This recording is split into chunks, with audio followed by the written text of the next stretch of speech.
हरे कृष्णा। ओम नमः शिवाय। प्यारे भक्तों, आज के इस वीडियो में आप सभी सुनेंगे बैसाख स्नान की नित्य नेम से सुनी जाने वाली 5 महापुण्य फल देने वाली कथा। प्यारे भक्तों, बैसाख मास में पवित्र नदियों में स्नान करने से और भगवान विष्णु की श्रद्धा पूर्वक पूजा करने से, नियमों के पालन करने से और बैसाख स्नान की इन कथाओं को सुनने से सभी पाप धुल जाते हैं। भक्तों, बैसाख मास का एक नाम माधव मास भी है और इसमें श्री कृष्ण की पूजा करनी भी बहुत शुभ मानी जाती है। बैसाख महीनों में राहगीरों को जल पिलाना और पियाऊ लगवाना बहुत पुण्यदायी माना गया है। बैसाख महीने में पशु पंछियों को दाना पानी रखना भी शुभ माना जाता है। साथ ही इस महीने में जल का दान महादान माना गया है। बैसाख के महीने में इन कार्यों को करने से जीवन की सारी परेशानियां दूर हो जाती है और जीवन में सुख समृद्धि आती है। बैसाख महीने में फल का दान भी करना चाहिए। इसके अलावा बैसाख मास में जूते, चप्पल, छाते, मटके, शरबत का भी दान करना चाहिए। बैसाख माह का संबंध विशाखा नक्षत्र से माना गया है, इसलिए इस महीने को बैसाख के नाम से जानते हैं। बैसाखा नक्षत्र के स्वामी देवगुरु बृहस्पति देव हैं। यही वजह है इस महीने में स्नान, दान, व्रत और पूजा पाठ करना बहुत शुभ माना गया है। धार्मिक मान्यता है बैसाख महीने में दान पुण्य करने का भी विशेष लाभ मिलता है। तो आइए भक्तों, हम आज की इस वीडियो में सुनते हैं बैसाख मास की 5 महापुण्य फल देने वाली कथा। इन कथाओं को बैसाख स्नान के दौरान प्रत्येक दिन नियम से रोज सुने। भगवान की कृपा से आप सभी भक्तों की हर मनोकामना पूर्ण होगी। बैसाख स्नान करने वाले भक्तों से हमारी निवेदन है, अगर आपको हमारी आज की कथा अच्छी लगे तो इस कथा को विष्णु भक्तों के पास ज्यादा से ज्यादा शेयर करें। प्रेम से बोलिए जय श्री गणेश। प्रथम कथा सुनते हैं गणेश जी भगवान की। गणेश जी भगवान आपकी इस पावन कथा को कहने वाले और श्रद्धा पूर्वक सुनने वाले सभी भक्तों की हर मनोकामना को पूर्ण करें। एक बुढ़िया माई थी। वह बहुत गरीब थी, आंखों से अंधी थी। उसका एक बेटा और एक बहू थे। वह बुढ़िया सदैव गणेश भगवान जी की पूजा किया करती थी। एक दिन गणेश जी प्रकट होकर उस बुढ़िया माई से बोले, बुढ़िया माँ, तू जो चाहे सो मांग ले। बुढ़िया माई बोली, मुझे तो मांगना नहीं आता भगवान, कैसे और क्या मांगू। तब गणेश भगवान जी बोले, अपने बेटे और बहू से पूछकर मांग लेना। तब बुढ़िया माई ने अपने बेटे से कहा, बेटा, गणेश जी कहते हैं तू कुछ मांग ले, बता मैं क्या मांगू। बेटा ने कहा, माँ तू धन मांग ले। बहू से पूछा तो बहू ने कहा, सासू माँ नाती मांग लो। तब बुढ़िया माई ने सोचा कि ये तो अपने अपने मतलब की बात कह रहे हैं, अतः उस बुढ़िया ने पड़ोसन से पूछा तो उन्होंने कहा कि बुढ़िया माई, तू तो थोड़े दिन तक जिएगी, क्यों तू धन मांगे और क्या नाती मांगे। तू तो अपनी आंखों की रोशनी मांग ले, जिससे तेरी जिंदगी आराम से कट जाए। अब बुढ़िया माई काफी सोच विचार के बाद भगवान से बोली, भगवान, यदि आप मुझसे प्रसन्न हैं तो मुझे 9 करोड़ की माया दे, निरोगी काया दे, अमर सुहाग दे, आंखों की रोशनी दे, नाती दे, पोता दे और सब परिवार को सुख दे, अंत में मोक्ष दे। यह सुनकर तब गणेश जी बोले, बुढ़िया माँ, तूने तो हमें ठग दिया, फिर भी जो तूने मांगा है वचन के अनुसार सब तुझे मिलेगा। और यह कहकर गणेश जी अंतर्ध्यान हो गए। उधर बुढ़िया माँ ने जो कुछ मांगा वह सब कुछ मिल गया। हे गणेश जी महाराज, जैसे आपने उस बुढ़िया माँ को सब कुछ दिया, वैसे ही आपकी कहानी कहने वाले, सुनने वाले, हुक्कार भरने वाले सभी भक्तों को देना। अब सुनते हैं दूसरी कथा। बहुत समय पहले की बात है। एक राज्य में एक दाम्पति रहते थे और वह वन में लकड़ी काटकर बीनकर लाते और उन्हें बेचकर अपनी आजीविका चलाते थे। वे बहुत गरीब थे। बैसाख का जब माह आया तो सभी को बैसाख स्नान करते देख लकड़हारे की पत्नी को भी बैसाख नहाने का मन हुआ और वो भी बैसाख नहाने चल दी। इस तरह वह प्रतिदिन ब्रह्म मुहूर्त में उठकर बैसाख स्नान करने लगी और विष्णु भगवान का पूजन करने लगी। उसका पति प्रतिदिन लकड़ी का गट्टर बनाकर लाता। तब उसकी पत्नी उस गट्टर में से एक लकड़ी प्रतिदिन रख लेती। जब पूरा माह खत्म हुआ तब पत्नी ने जितनी लकड़ियां जमा की थी उनका एक गट्टर बनाकर उन्हें बेचने निकल पड़ी और मन में विष्णु भगवान का मंत्र जापने लगी। ओम नमो भगवते वासुदेवाय। इस मंत्र को जापते हुए चल पड़ी। भगवान की कृपा से तभी उसकी सभी लकड़ियां चंदन की लकड़ियों में बदल गई। अब वह जहाँ जहाँ से जाती पूरा जगह चंदन की खुशबू से महक उठता। वह राजमहल के सामने से निकली जा रही थी तो राजा को चंदन की महक आई। तो राजा ने अपने सैनिकों से पूछा, इतनी सुंदर चंदन का खुशबू कहाँ से आ रही है? आज तक तो हमें कभी इतनी सुंदर खुशबू नहीं आई। पता लगाओ कहाँ से आ रही है। तो सैनिकों ने जब बाहर की तरफ देखा तो देखा कि एक महिला सर पे चंदन की लकड़ी लेकर बेचने जा रही है।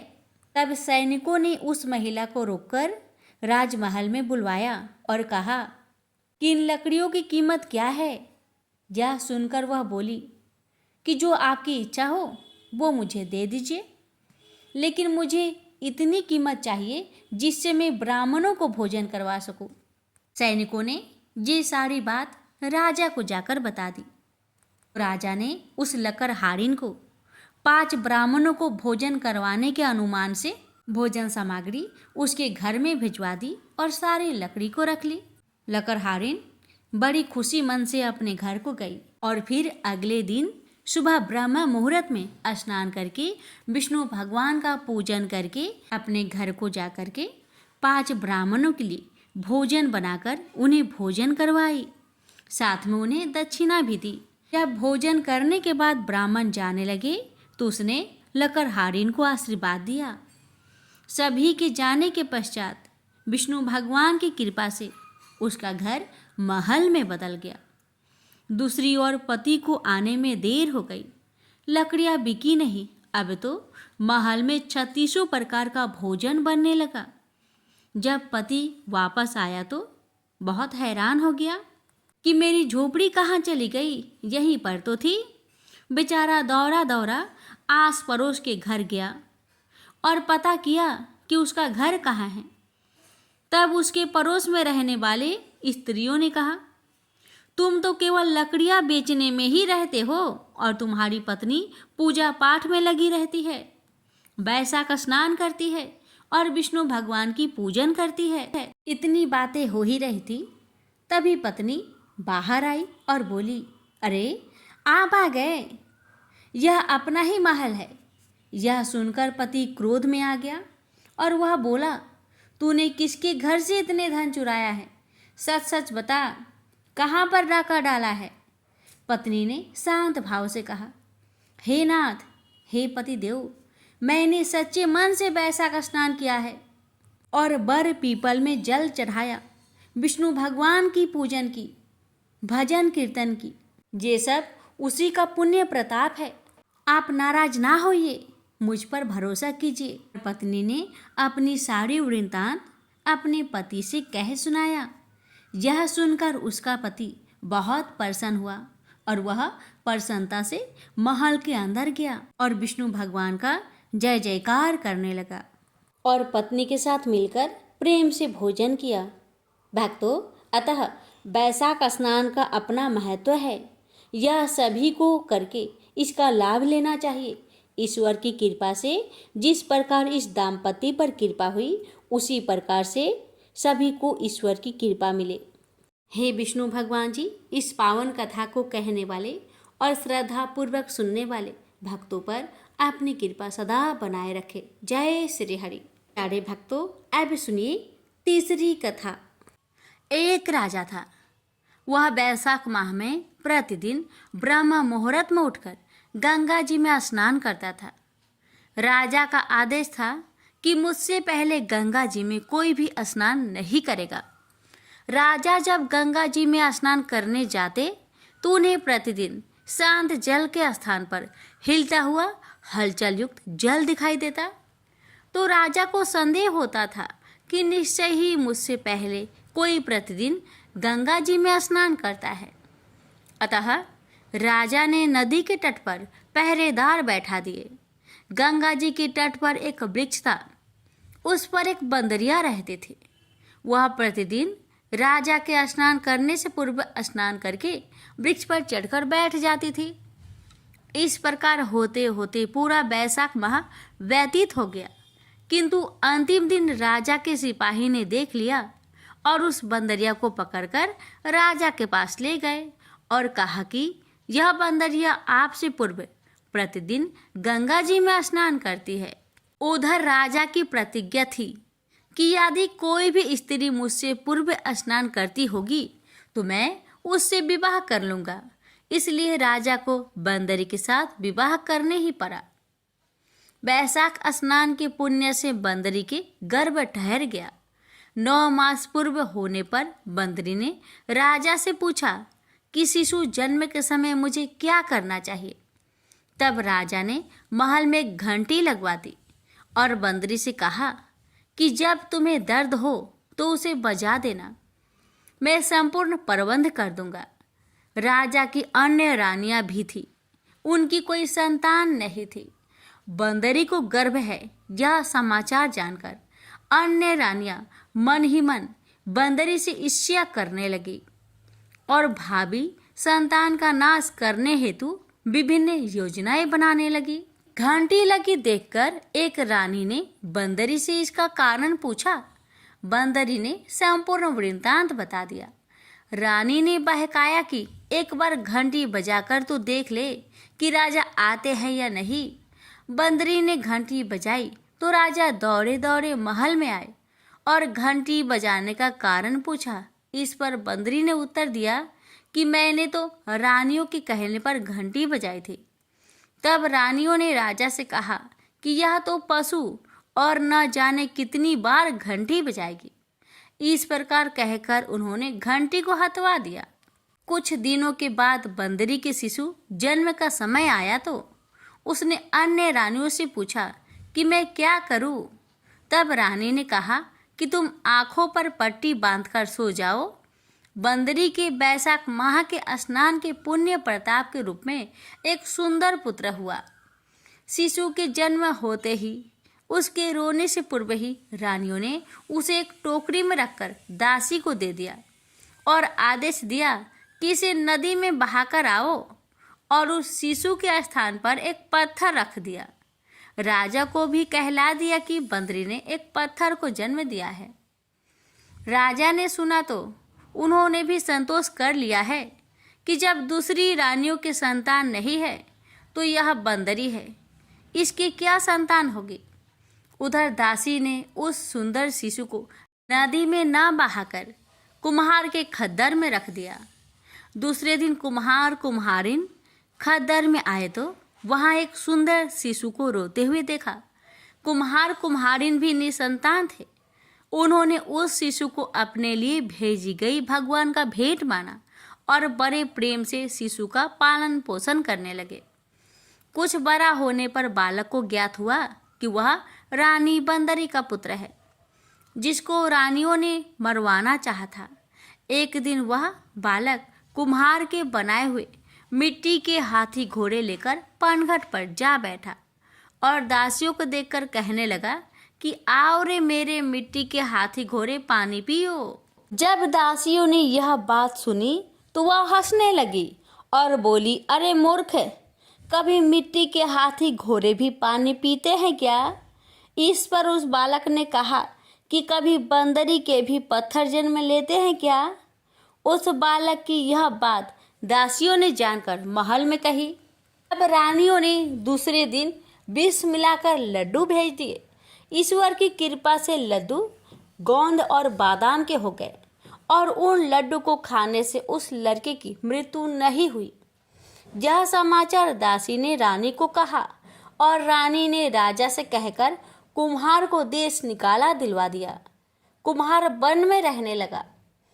तत्पश्चात अगले वर्ष चैत्र माह में माता गणगौर की पूजन का दिन आया तो वह बंदरी का पुत्र 108 करवे और 108 गोली लेकर तथा घड़े में पानी भरकर बगीचे के बाहर बैठ गया। उधर राजा की और साहूकार की पुत्रियां गणगौर बनाने के लिए मिट्टी लेने के लिए आई तथा बगीचे में खेलने और झूलने लगी। इस कारण कुछ समय बाद उन्हें प्यास लगी। तब उन्होंने उस बंदरी के पुत्र से जल पिलाने के लिए कहा तो उस बालक ने उत्तर दिया कि मेरे पास एक गोली है, उसे खाते जाओ और मेरी चारों ओर फेरे लगाती जाओ, तब मैं तुम्हें जल पिलाऊंगा। इस पर पहले तो कन्याओं ने मना किया, किंतु प्यास तीव्र होने के कारण मान गई। इस प्रकार गोली खाने और उस युवक के साथ फेरे लेने से वह गर्भवती हो गई। बाद में जब उनके माता पिता को यह ज्ञात हुआ तो वह सभी कुम्हार के पास आए और संपूर्ण वृत्तांत सुनाया तथा कहा कि तेरे पुत्र ने हमारी कन्याओं से विवाह किया है, अब तुम्हें इन्हें अपने पास रखना होगा। तब कुम्हार ने निर्धन होने के कारण असमर्थता व्यक्त की। 2 कन्याओं के माता पिता ने बहुत सारा धन देकर अपनी कन्याओं को कुम्हार के घर विदा किया और कुम्हार के घर 108 बहुएं आ गई और कालांतर में उनके 108 ही पोते हो गए। कुम्हार ने समस्त नगरी को भोजन हेतु निमंत्रण दिया और राजा को भी बुलावा दिया। राजा के यहाँ से रानी बंदरी के अतिरिक्त अब भोजन हेतु पधारे। तब राजकुमार राजा की आज्ञा लेकर बंदरी को लेने रथ पालकी लेकर गया और लाकर सभा में सबसे ऊंचे स्वर्ण आसन पर बिठाया। राजकुमार ने अपनी सभी पत्नियों को समझा दिया था कि बंदरी मुझे जन्म देने वाली माता है। एक एक बहू रानी बंदरी के चरण स्पर्श करती गई और एक एक सोने का सिक्का और पोते को गोद में देती गई। तब राजा और अन्य रानियों ने ये सब देखा तो कुम्हार के पुत्र से इसका कारण पूछा। रानियों को तो संदेह होने लगा कि यह अवश्य ही बंदरी का पुत्र है। इसलिए रानी और रूठकर राजा को कहने लगी कि कुम्हार के पुत्र ने हमारा अपमान किया है और बंदरी का सम्मान किया है, अतः हम लौटकर जा रहे हैं। इधर राजा को पुत्र के जन्म का संपूर्ण रहस्य ज्ञात हो गया था, इसलिए उन्होंने रानियों को देश निकाला दिया और अपनी सभी पुत्र वधू एवं पौत्रों को लेकर महल में आया और राजकुमार का राज तिलक हुआ। कुम्हार कुम्हारिन को राजकुमार ने महल में रहने का निवेदन किया, किंतु वह नहीं माने। तब राजा ने उन्हें ढेर सारा धन दिया। बैसाख स्नान का इतना महत्व है तो सबको बैसाख स्नान करना चाहिए। बंदरी ने बैसाख स्नान किया तो उसे राजा का राज्य, पुत्र, बहुएं आदि प्राप्त हुए। ईश्वर जैसे बंदरी को पुण्य मिला, इस प्रकार हमें और सबको पुण्य देना। प्रेम से बोलिए बैसाख के देवी देवताओं की जय। अब सुनिए चौथी कथा। भक्तों, चौथी कथा है त्रिलोकीनाथ भगवान की। इस कथा को जो भी भक्त श्रद्धा पूर्वक सुनता है उस पर भगवान विष्णु की कृपा अवश्य होती है। तो त्रिलोकीनाथ भगवान अर्थात भगवान विष्णु जो तीनों लोकों के स्वामी हैं, स्वर्ग, पृथ्वी और पाताल। बैसाख मास स्वयं भगवान विष्णु को अत्यंत प्रिय है और इसी महीने में उनका ध्यान, पूजा, व्रत व कथा सुनना विशेष फलदायी माना जाता है। तो आइए चौथे कथा में मैं आप सभी को श्रवण करा रही हूँ भगवान त्रिलोकीनाथ की कथा। ये भगवान आपकी इस पावन कथा को कहने वाले और श्रद्धा प्रेम सहित सुनने वाले भक्तों पर अपनी कृपा अवश्य करे। भक्तों, प्रेम से बोलिए त्रिलोकीनाथ भगवान की जय। प्रथमो अध्याय। एक समय श्री मुनियों के सत्संग में श्री त्रिलोकीनाथ की महिमा का वर्णन कर बताने लगे। तब मुनियों ने उनसे कहा, हे नारद जी, त्रिलोकीनाथ कौन है? सो आप कृपा कर वृत्तांत को विस्तार पूर्वक कहकर बताइए, ताकि हम लोगों के मन का संदेह दूर हो। मुनियों के ऐसे प्रश्न करने पर श्री नारद जी बोले, हे मुनिगण, आपने यह प्रश्न संसार के हितार्थ किया है, तो मैं भी वैसा ही वृत्तांत आप लोगों के सम्मुख कह सुनाऊंगा, ताकि संसार की भलाई हो और जीव पाप कर्मों से निस्तार पावे। इतना कहकर श्री नारद बोले, एक समय भारद्वाज का पुत्र सुकेश, शिव का पुत्र सत्यकाम, गर्ग गोत्री शौर्यानी सूर्य का पोता, अश्वलायन का पुत्र कौशल्य, भृगु का पुत्र विदर्भ देशवासी केतु का पोता कुबंधी, ये ईश्वर परायण ब्रह्म विश्वासी भक्तजन पर ब्रह्मा को जानने के हेतु हाथों में समिधाए लिए ऋषि पिपलाद के समीप गए, यह सोचकर कि निश्चय यह मुनि वह सब बता देंगे जो हम जानना चाहते हैं। ये लोग जब वहां पहुंचे तो ऋषि पिपलाद इनसे बोले, आप लोग जो श्रद्धा सहित मेरे पास जानने के निमित्त आए हैं कि संसार में सबसे बड़ा देव कौन है, सो मैं आपको विस्तार पूर्वक कहकर बतलाता हूँ। इतना कहकर ऋषि पिपलाद उन ऋषियों से बोले, एक कल्प का वृत्तांत है कि एक नगर में चारों वर्ण ब्राह्मण, क्षत्रिय, वैश्य और शूद्र रहते थे। उसी नगर में एक मल्लाह भी वास करता था, किंतु मल्लाह अपनी करनी की बदौलत दारुण दुख भोग रहा था। कहा है कि आगे किए सो अब भुगतावे, अब ही करे सो आगे पावे। जाको प्रभु दारुण दुख दिन्हा, ताकि मति पहले हरि लिन्हा। ईश्वर सतः सदा निर्दोष रहते हैं, जो जैसा कर्तव्य करता है उसको वैसा फल देते हैं। उस मल्लाह के पास एक कामधेनु गाय थी, परंतु वह कामधेनु गाय एक पाव से अधिक दूध किसी रोज भी नहीं देती थी।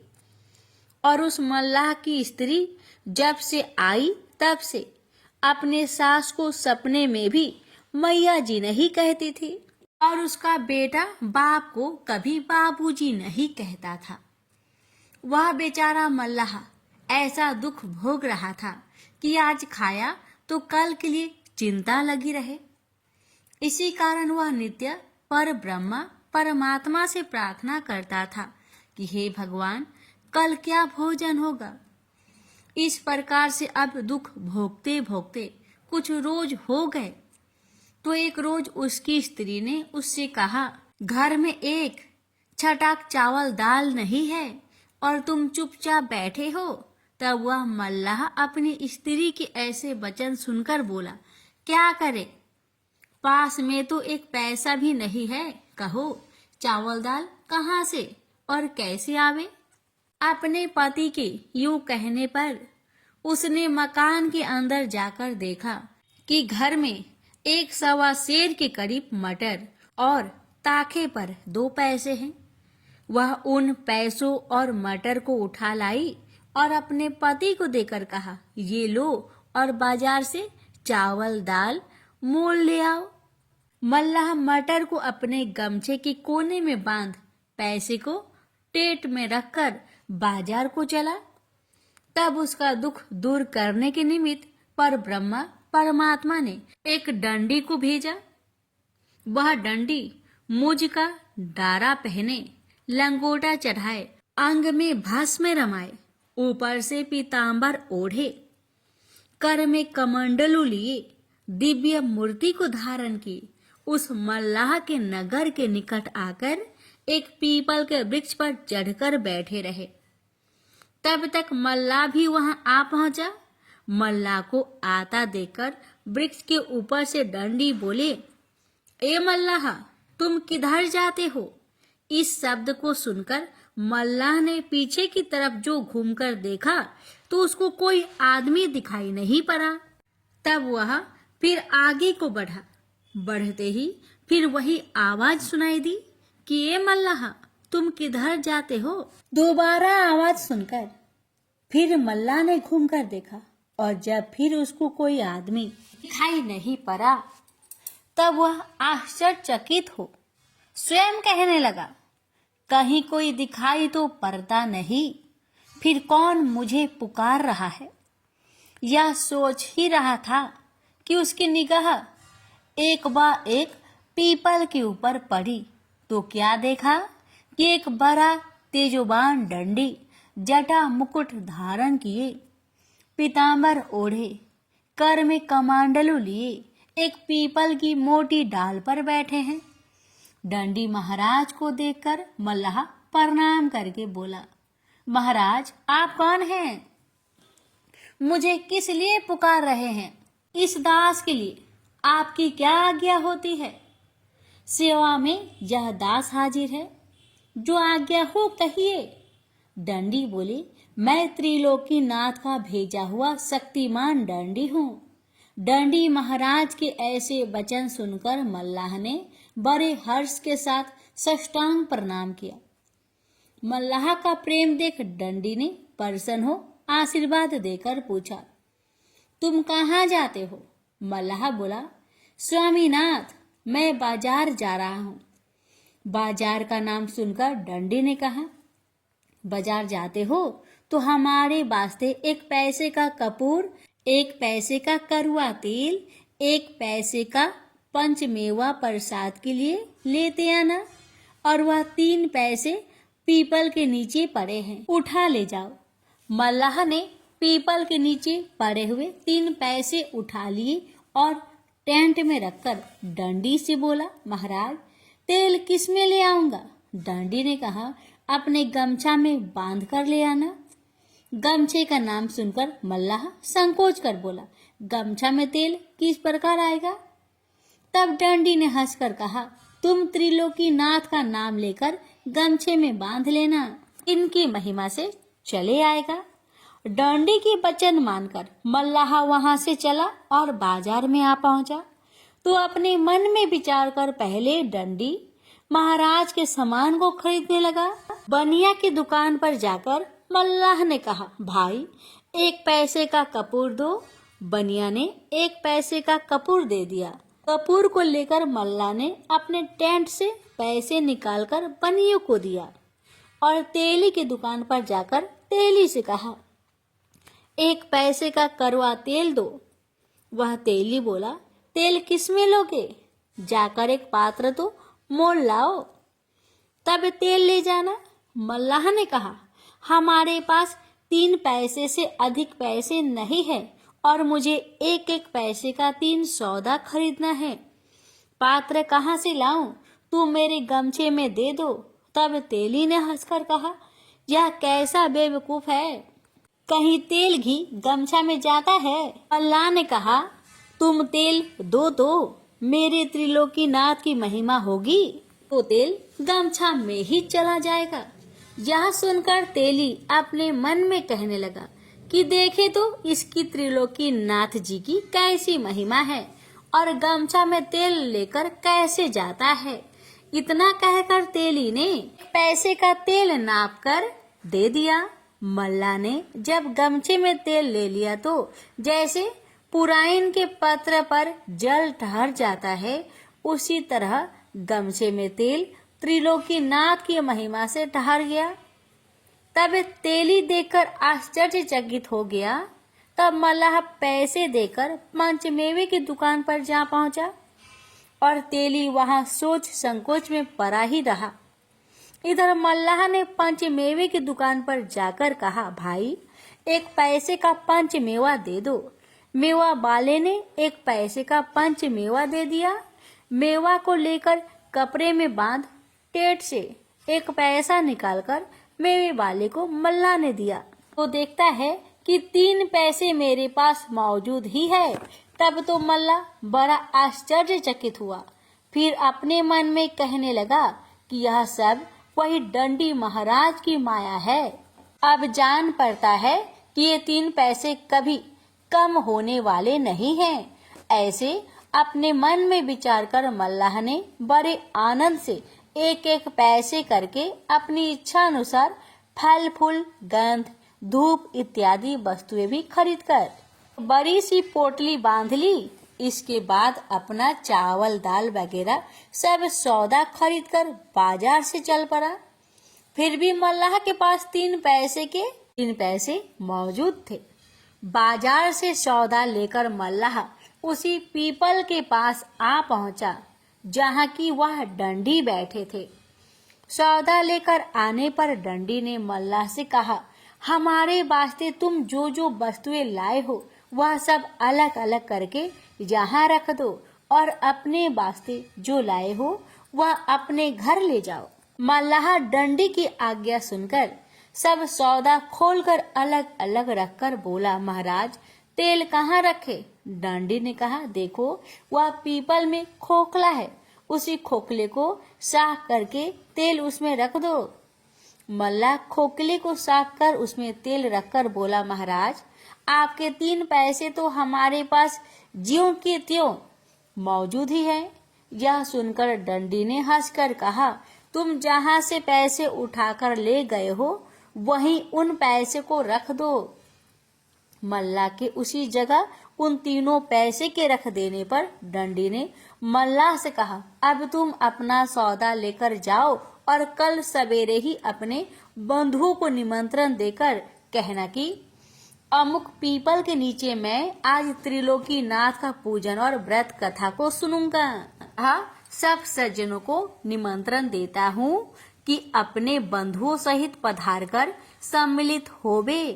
ऐसा कहकर डंडी ने फिर कहा, ए मल्लाह देखो, जिस आचार्य के मुख से त्रिलोकी नाथ की व्रत कथा श्रवण करना, उस आचार्य को आदर सत्कार के साथ भोजन करा के यथाशक्ति जो हो सके दक्षिणा देकर विदा करना।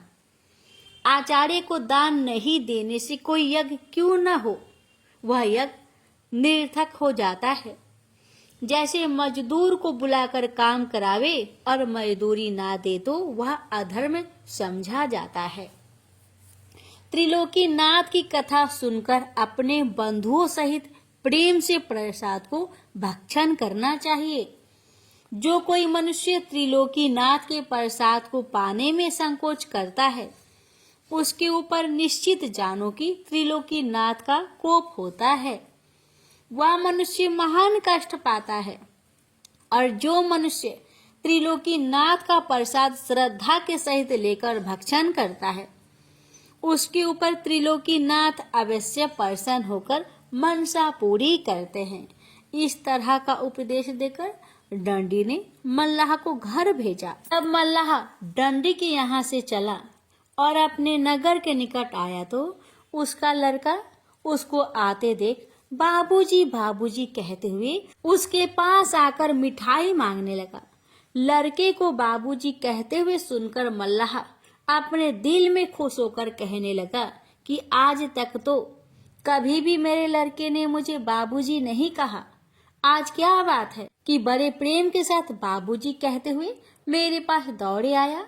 लड़के की बात पर मल्लाह चकित हो प्रेम के सहित लड़के को घर ले चला। उसकी स्त्री ने जब देखा कि मेरा पति एक बड़ा सा गट्टर लिए आ रहा है तो दौड़ती हुई अपनी सास के पास जा कहने लगी कि मैया जी, आज न जाने कहां से स्वामीनाथ एक बड़ी भारी गठरी लिए आते हैं। यह सुनकर उसकी सास बहुत आश्चर्यचकित हो कहने लगी कि आज तक तो सिखलाने पर भी बहू कभी मैया जी मुझे नहीं कहती थी, परंतु आज क्या बात है कि मैया जी कह रही है। बहू की बात पर वह विचार कर ही रही थी कि इतने में मल्लाह अपने लड़के सहित गठर लिए मकान में आ पहुंचा। गठर को देखकर उसकी माता बोली, बेटा तुम यह गठर कहाँ से उठा लाए? माता की ऐसी बात सुनकर मल्लाह ने सारा हाल कह सुनाया। जब सवेरा हुआ तो उसकी माता, स्त्री और पुत्र तीनों उस पीपल के पास गए। जाकर डंडी जी को प्रणाम किया। डंडी ने तीनों को बड़ी प्रसन्नता से आशीर्वाद देते हुए कहा कि तुम लोग यहाँ की जमीन साफ सुथरी कर तैयार कर दो। तब वे तीनों डंडे के कहने के मुताबिक वहां की जमीन साफ करने लगे। इधर मल्लाह अपने बंधु बांधवों तथा नगर के सब लोगों को कथा सुनने के निमित्त निमंत्रण देकर पीपल के पास जा पहुंचा। जब निमंत्रण देकर मल्लाह चला गया तो किसी आदमी ने एक पंडित से पूछा, महाराज, त्रिलोकीनाथ नाम के कौन देवता है? तब पंडित जी बोले, 3 लोक 14 भुवन के मालिक त्रिलोकीनाथ है। यह सुनकर सभी लोग श्रद्धा सहित त्रिलोकीनाथ की कथा सुनने के निमित्त उस पीपल के पास पहुँचे और डंडी ने मल्लाह से कहा, तुम जल्दी से स्नान करके प्रसाद को स्वच्छ करो। डंडी की कथा अनुसार मल्लाह स्नान वगैरह सब विधि से पवित्र होकर प्रसाद को विधि पूर्वक स्वच्छ किया। तब फिर डंडी ने कहा कि चौका चंदन करके प्रसाद को 3 भागों में पृथक पृथक रखो और लोटे में जल भरकर उसमें 1 पैसा और 1 सुपारी डालो। उसके ऊपर आम का पल्लव देकर 3 बत्ती का दीपक कड़वे तेल का जला दो और कपूर की आरती कर आसन लगाकर बैठो और प्रेम के सहित श्री त्रिलोकीनाथ का सदुपदेश सुनो। दंडी महाराज की बात सुनकर मल्लाह बोला, स्वामीनाथ, हमारे पास सुपारी, पैसा, तेल और कपूर कुछ भी नहीं है। यह सब विधि कैसे करे? आपकी आज्ञा हो तो बाजार से जाकर मोल लाए। तब डंडी ने कहा, कल जो हमारे निमित्त सब सामान बाजार से मोल लाए हो, वह सब सामान वहीं रखा है, उसको लेकर विधि करो। और जो तुम्हारे पास सुपारी नहीं है तो 3 पैसे बाजार से लौटाकर लाए हो, वे पैसे भी पड़े हैं। उनमें से पैसे लेकर 1 पैसा सुपारी के बदले और 1 पैसा कलश में पड़ना चाहिए, अतः 2 पैसे कलश में छोड़ दो। तब उस मल्लाह ने डंडी महाराज की आज्ञा अनुसार वैसा ही किया एवं संपूर्ण विधि हो जाने पर डंडी ने कहा, ए मल्लाह, जो मनुष्य अपने बंधु बांधव आदि को बुलाकर श्रद्धा के सहित श्री त्रिलोकीनाथ का सदुपदेश सुनता है, वह अपने कुल परिवार सहित पाप कर्मों से छुटकारा पाकर मुक्त हो जाता है। इतना कहकर डंडी महाराज त्रिलोकीनाथ का सदुपदेश श्रवण करने लगा। डंडी महाराज बोले, हे मल्लाह, 3 लोक 14 भुवन 7 खंड 9 द्वीप से सबसे बड़े देव त्रिलोकीनाथ है। जैसे महर्षि कहे गए हैं कि सुरपुर, नरपुर, नागपुर तीनों पुर में आया है। भजन करो भाई आधरा, क्यों तुम धर्म में भुलाया है? अंडज, पिंडज, स्वदज, उभिदज, जंगम, अस्थावर आदि सब जीवों में जिसकी सत्ता समा रही है, उसी प्रभु का नाम त्रिलोकीनाथ है, सत्यनारायण स्वामी है, जो सारे संसार के पालन पोषण करता और हरता है। इन्होंने अपनी इच्छा के अनुसार सारे संसार को रचा है और वह पर ब्रह्मा परमात्मा अजर अमर अनादि और अनजन्मा है। उनका कभी नाश नहीं होता और ना वे जन्मे ही लेते हैं। वह जैसे सर्वशक्तिमान है, वैसे ही उनके गुण तथा कर्म स्वभाव है। उनके नाम भी अनंत है। जब संसार में घोर पाप होने लगते हैं, तब वे भूमि का भार और दुख हरने के निमित्त अपनी प्रचंड शक्ति को देकर एक पुरुष भेज देते हैं। वही पुरुष संसार में आकर पापियों को मारकर भक्तों का उद्धार करते हैं। इतना कहकर फिर डंडी जी बोले कि जो पुरुष अपने माता पिता, गुरु और आचार्य का तथा जो स्त्री अपने सास ससुर और पति का अनादर करती है एवं जो मनुष्य जीवों पर दया नहीं करता, मांस मछली मदिरा भक्षण करता है, उनको निश्चय जानो कि त्रिलोकीनाथ दंड देते हैं। वह स्त्री पुरुष दुखी होकर संसार में कष्ट पाकर मारे मारे फिरते हैं और उनका अनादर के सिवा आदर कहीं भी नहीं होता। देखो त्रिलोकीनाथ की कैसी महिमा है। इस प्रकार से सदुपदेश देते हुए दंडी बोले, जब त्रिलोकीनाथ ने सारे जगत को रचकर 84 लाख योनियों को उत्पन्न किया तो सब जीव उनकी प्रजा तथा संतति है। त्रिलोकीनाथ की पूजा तथा कथा कहने सुनने का अधिकार सभी के लिए बराबर है, खासकर किसी एक व्यक्ति के लिए नहीं। जो सारे जगत को खिलाता है वह खाने के लिए किसी दूसरे के आश्रय पर नहीं बैठा रहता, वह खाता भी है और नहीं भी खाता है।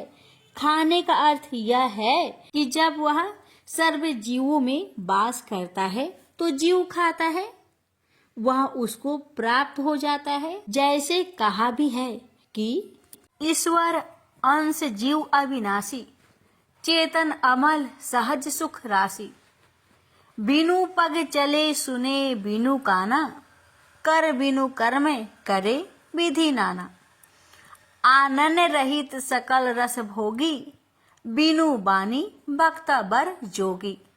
वह सर्वशक्तिमान परमात्मा सब जीवों में वास करने वाले हैं और उसके पाँव नहीं हैं किंतु चलता है, कान नहीं है परंतु सुनता है, हाथ नहीं है पर सब कर्मों को करता है, जीभ नहीं है किंतु सब रसों का स्वाद लेता है, मुख नहीं है किंतु बहुत बोलने वाला है, अर्थात उनका रूप नहीं है, वे निराकार है। इससे मालूम होता है कि परमात्मा निराकार रहते हुए भी आपके सब कर्मों को जानते हैं और परमात्मा के लिए प्रसाद पूजा पर नहीं रखा जाता, किंतु प्रसाद रखने का नियम इसलिए हुआ कि प्रसाद के लालच से लड़के से लेकर वृद्ध तक सब लोग आकर परमात्मा के सद उपदेशों को सुनेंगे और प्रसाद पाकर प्रेम के सहित श्री त्रिलोकीनाथ का नाम लेते हुए घर जाएंगे और पाप कर्मों से बचकर त्रिलोकीनाथ की भक्ति में मन लगाएंगे। उपदेश के साथ दृष्टांत इसलिए देकर बतलाया है कि लोग जाने कि त्रिलोकीनाथ ने किसको कैसे दंड और फल दिए हैं। दृष्टांत को सुनकर कोई भी प्राणी पाप कर्मों की तरह कभी नहीं जाएंगे और कर्मों का फल समझकर श्री त्रिलोकीनाथ की भक्ति में सदा लवलीन रहेंगे। इतना कहकर दंडी ने मल्लाह से कहा, अब विधि पूर्वक हवन करके आरती और प्रसाद सभी लोगों में बांट दो। हरि इच्छा उसी समय में एक ब्राह्मण वहां जा पहुंचा। उस ब्राह्मण को देखकर लोग ने बड़े आदर के साथ कहा, पंडित जी बैठ जाइए, त्रिलोकीनाथ का प्रसाद लेकर जाइए। ब्राह्मण बोला, पूजा को कौन वर्ग कर रहा है? लोग ने कहा, मल्लाह। यह सुनकर ब्राह्मण बोला, मल्लाह का प्रसाद नहीं लूंगा। इतना कहकर वह ब्राह्मण वहां से चल दिया। तब दंडी कहने लगे कि यह ब्राह्मण बड़ा घमंडी जान पड़ता है। यह त्रिलोकीनाथ के प्रसाद में छूत मानकर भक्त का अनादर कर चला गया तो निश्चय जानो इस ब्राह्मण का घमंड त्रिलोकीनाथ अवश्य तोड़ेंगे। संसार में जितने घमंडी हुए किसी का घमंड त्रिलोकीनाथ ने नहीं रहने दिया। देखो कहा है कि हरिजन जानी छूत जेही मानी, होए छुछुंदर सो मल खानी। जो प्राणी श्री त्रिलोकीनाथ के भक्त में छूत लगाता है वह मल मूत्र को खाने वाला छुछुंदर होता है। इतना कहकर दंडी बोले कि अब प्रसाद को लेकर लोगों के बीच बांट दो और जो प्रसाद बचे सो उठाकर अपने घर ले जाओ। डंडी महाराज के कथा अनुसार मल्लाह ने सबको प्रसाद बांट दिया।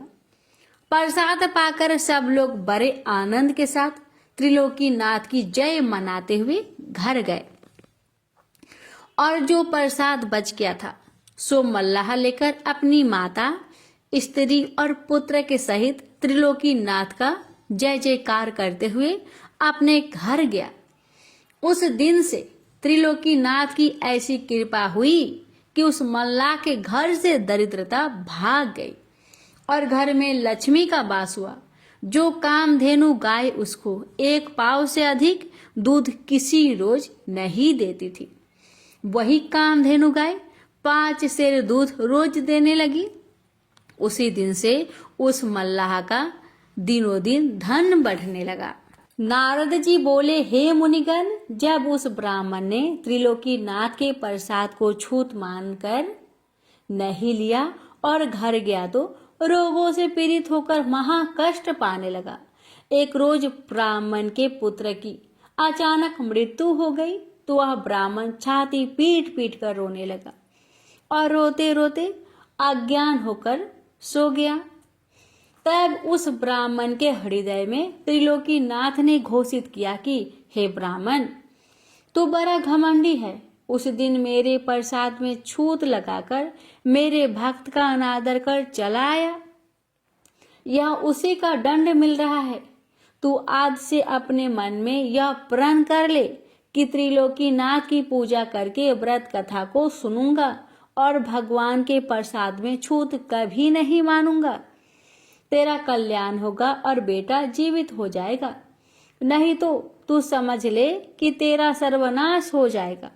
जो प्राणी त्रिलोकीनाथ के प्रसाद को छूत समझकर नहीं लेता है वह महाकष्ट को पाता है और उसके धन जन का नाश हो जाता है। भगवान के प्रसाद में कभी छूत नहीं लगाना चाहिए।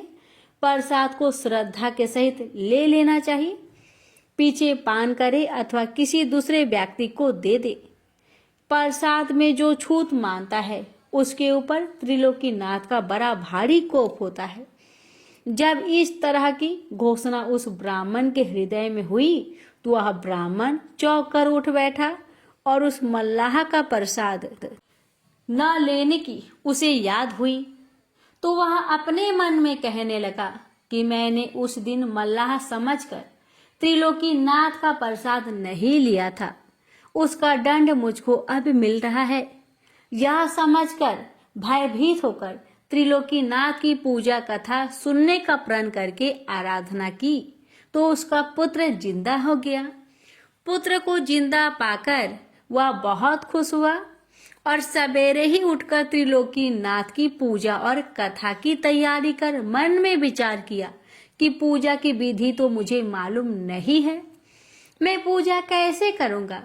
यह विचार कर वह ब्राह्मण घर से चला तो पीपल के पास गया जहाँ की मल्लाह ने पूजा की थी।